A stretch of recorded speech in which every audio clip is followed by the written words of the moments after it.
ఇది శాస్త్రం లెక్క. అందుకని మంత్రం తంత్రం చదివేటప్పుడు హాయిగా లలితా సహస్రం కానీ విష్ణు సహస్రం కానీ ఎప్పుడంటే అప్పుడు చదువుకొని శుభ్రంగా ఉంటే చాలు, అంతకంటే ఏంలా. మానసిక శుభ్రం, శారీరక శుభ్రత. మడ్డి గుడ్డలతో కూర్చుని మనం కూడా చదవలేం కదా, చదవమంటే మాత్రం ఎలా చదువుతాం.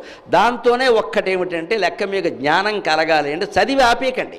సెంటిమెంట్లు చుట్టుకుంటాయి, పూర్తి అవ్వలేదు ఏమవుతుందో, 3 సార్లు చదవలేదు ఏమవుతుందో. అమ్మవారు కక్షణమారి కాదమ్మా, అమ్మవారు దయామయ్యి. నువ్వు మధ్యలో ఆపేసినా ఆవిడేం అందం, 3 సార్లు చదవకపోయినా ఆవిడేం అందం. ఈ చదవడం పూర్తి అవ్వడం ముఖ్యం కాదండి. చదవడం అవగానే 10 నామాలకు అర్థం తెలుసుకుని అప్పుడు ముయ్యండి. ఏడాది తర్వాత మీకు అందరికీ ఎంత జ్ఞానం కలుగుతుందో మీరే చూడండి అమ్మా.